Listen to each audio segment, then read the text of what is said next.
السلام علیکم ورحمت الله وبرکاته.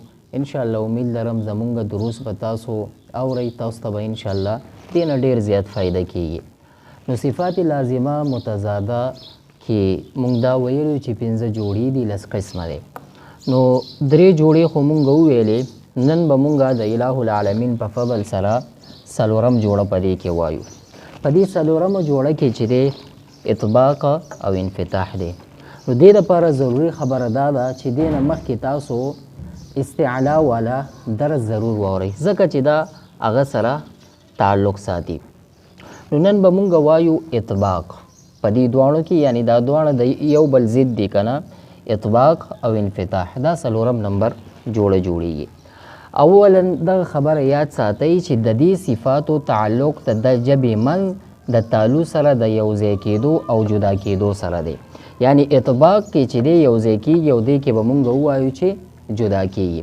اوس به راشو لغوي معنا د ده، په دې خو تاسو پوه شئ. ګورئ لغوي معنا چې ده د یوځای کېدل څه شی، لغوي معنا څه شی ده؟ یوځای کېدل.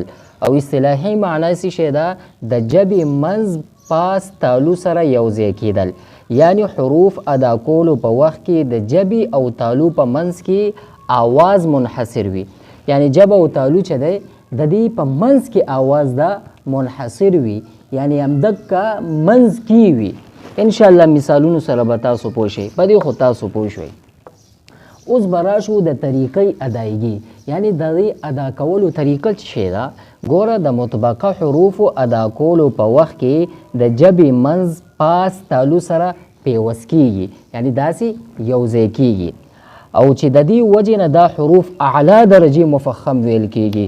مفخم مطلب پر ویل کېږي، دومره پر ویل کېږي، یعنی اعلی درجې ته مفخم ادا کېږي. دا مطبقه حروف کم کم دي؟ صاد، ضاد، طا، ظا.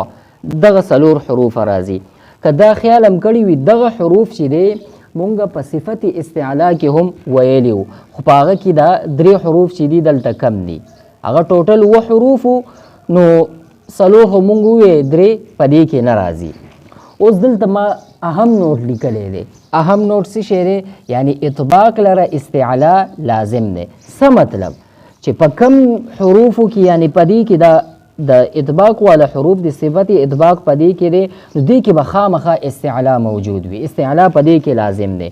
مخکې ما لیکلی یعنی په کمو حروفو کې چې اطباق وي نو استعلا لازم دی. دا خدا خبره شوه.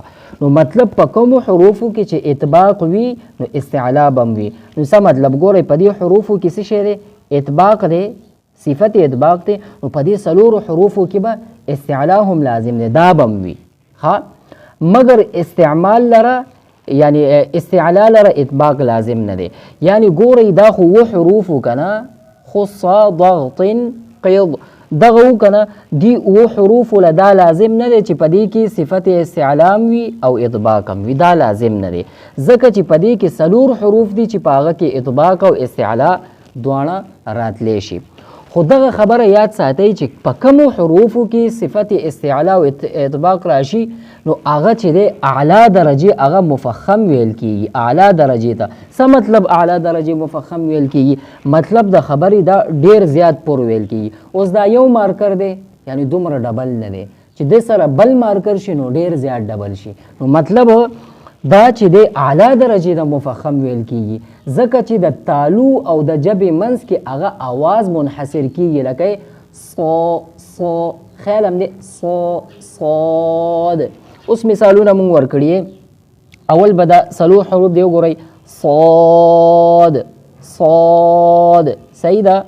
همدا کرانګې ضاد طا، وګورئ ضا. نو دا 4 واړه څه شی ویل کېږي؟ اعلی درجې مفخم عطا کېږي ځکه چې په دې کې صفت استعلام موجود دی او اطباق هم پکې موجود دی. ګورئ مثالونه مونږ ورکړي. حمزه صاد زبر اس اس، حمزه صاد زیر اس، حمزه صاد پیش اس، خیال هم دی او خیال دی ټول چې دی اعلی درجې مفخم ویل کېږي. اوس وګورئ اهدنا الصراط، صراط صراط، ګورئ څومره غټ ویل کېږي صراط صراط. همدا کرانګې ضا ضا ضا، دا هم غټ ویل کېږي. صراط الذین الذین همدا کرانګي ظاهرین ظاهرین. ګوري دغه خبره یاد ساتئ، دومره دا اعلی درجې ته مفخم ویل کېږي، غټ حروف ویل کېږي.